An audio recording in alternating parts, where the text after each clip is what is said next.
Ini kita di tempatnya Pak Subur di Desa Pangkalan Dewa, Kecamatan Pangalawada, Kabupaten Hutan Barat.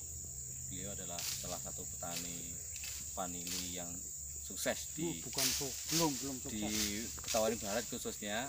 Dan kebetulan hari ini kita main ke sini, sowan silaturahmi sambil belajar sedikit mengenai vanili. Pak Subur mulai kapan tanam vanili, Pak?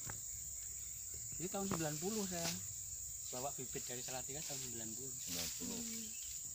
Terus budidaya nyoba dulu percobaan sampai tahun 2000 persisnya. 2000 itu baru Bang, ya? bunga, baru bisa bunga. Terus tahun 2000 terus budidaya. Jenis vanili yang dipakai apa, Pak? Ini kalau ini benar, ini justru vanili yang hilang ini kata Pak Madi. Kemarin jadi dari ciri-ciri buahnya katanya ini dari vanili Belanda ini. Oh, masuk vanili langkang ya, Pak? Iya, ini diperkirakan. Iya.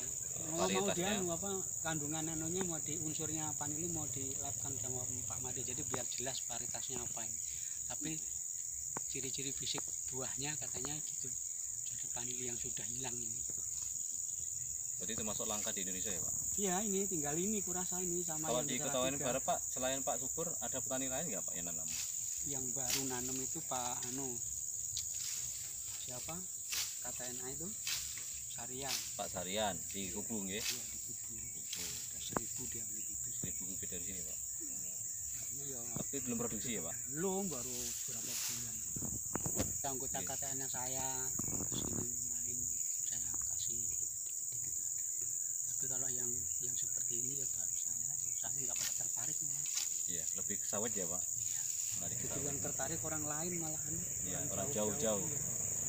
Terus mengenai pemasarannya, Pak, dulu kan ada informasi pemasarannya kan susah. Terus Enggak, kalau ini yang nyuruh nanam komunitas banyak grup. Iya, sekarang kan kayak di Jogja itu gampang kita akses sama media gampang kita akses. Kayaknya saat ini belum ada kendala lagi. Masalahnya yang nyuruh nanam ini yang mau beli. Oke. Pak Subur biasanya jualnya dalam bentuk kering atau masih bisa, Pak? Kering ya, Pak? Kan baru mulai lagi. Iya, ini baru mulai rame lagi nih, Pak. Iya, artinya ini baru kemarin dapat 10 kilo basah aja ini. 10 kilo basah, Pak. Nah, 10 kilo basah sekarang harga kilo basahnya ada sampai 400-500. Iya, kurang lebih ya, Pak? Antara itu ya. Kering sekitar 1 sampai 3 ya, Pak? Saat ini sih, kurang lebih. iya. Dulu kan sempat turun, kita sempat 5.000, 5 juta maksudnya per kilo. Dulu sebelum corona. Sampai 6 malah ya, Pak. Iya. Saya dapat informasi itu dari teman-teman di Jogja itu harganya emang sekarang lagi turun. Iya, masalahnya corona itu. Terus kesulitan nanam vanili apa, Pak, menurut Pak? Kayaknya kalau saya nggak ada kesulitan, soalnya termasuk tanaman muda kan ini. Ini kan termasuk anggrek-anggrekan. Nggih, jenis anggrek ya, Pak. Jadi mudah sekali sebenarnya. Karena kan batang berbasah kan, batangnya batang basah, jadinya gampang numbuh sebenarnya. Terus mengenai ini, Pak, penyerbukan, kan memang vanili ini nggak bisa penyerbukan sendiri, harus dibantu oleh kita sebagai petaninya. Banyak teman-teman saya itu komentar kalau vanili itu tanaman yang susah karena harus diserbukan tiap hari kan begitu. Sedangkan jam maksimalnya harus jam 10 pagi. Jadi kira-kira apa saran dari Pak Subur, tips dan triknya Pak Subur yang selama ini sudah melakukan ini? Kalau saya bisa sampai 3.000 bunga sehari pagi. Satu hari? Iya, pagi sampai setengah 3.000 bunga, Pak? 3.000 bunga. Satu pohon ini bisa berapa bunga? Ya bervariasi.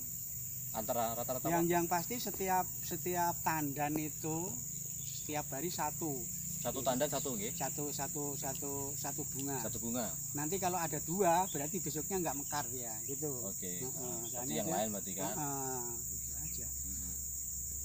Dikerjakan sendiri atau nyuruh orang? Iya, kerjakan sendiri. Artinya kalau kita punya tanaman ini kurang lebih 3.000, saya dengan yang di ladang itu ya bisa mengerjakan 5 orang kalau bareng. Tapi kan bervariasi umurnya ini. Bervariasi saya. Masalahnya bervariasi ya karena lagi mulai lagi, kemarin udah dibiarkan kan itu. Jadi mulai dia berbunga di bulan berapa, Pak, untuk vanili, Pak?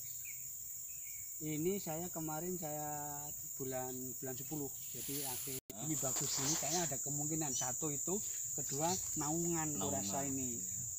Ini udah mendekati hutan juga Tapi lah. memang harusnya Tipikalnya seperti hutan. hutan loh, asli harusnya. Nah ini kan mati nih Pak.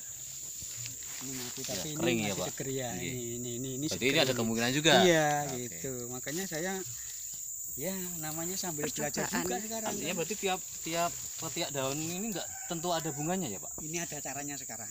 Oke. Kemarin saya dikasih siapa? Tips trik Anu Pak sama Wadi. Pak lain Pak Justru yang ngirim video itu anu Pak Yos. Pak Yos. Jadi Sorry, nanti kalau ini sudah potong pertama ya, Ya. kan nanti bulan 7 toh. Nggih. Bulan 7 itu kalau kita potong pucuk-pucuk apa ya namanya.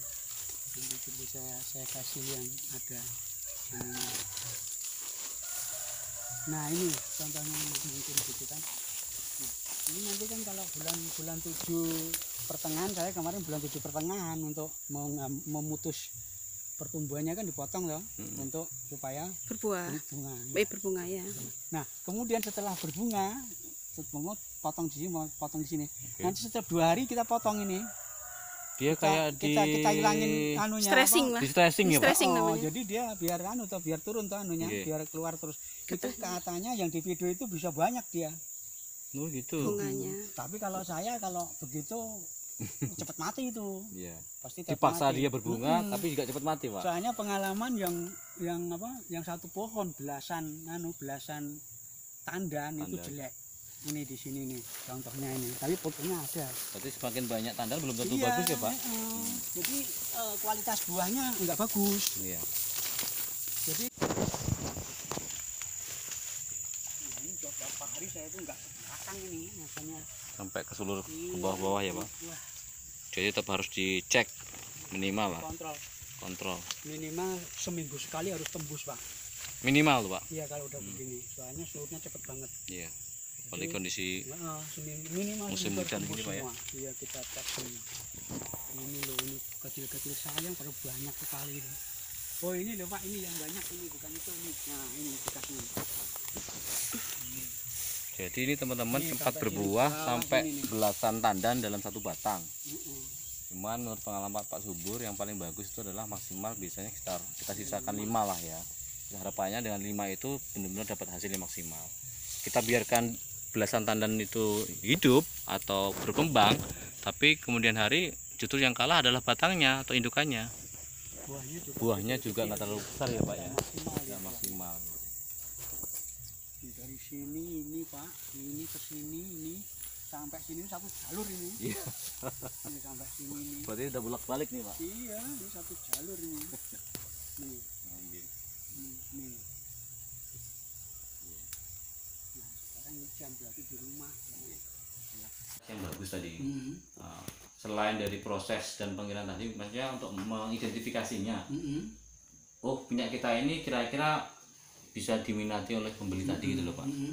Itu dari apanya menurut Pak Subur ini? Maksudnya dari penampakan fisiknya. Ya, ini penampakan fisiknya ya asal bagus begini nih. Jadi dia berminyak dia. Oh, berminyak ya. Minyaknya ini, nah ini kan Iya, iya. mengkilap kelihatan, ini. mengkilap, nggih. Mengkilap ini udah Udah ini masuk udah bagus. masuk bagus ini. Oh, kategori bagus ya, Pak ya.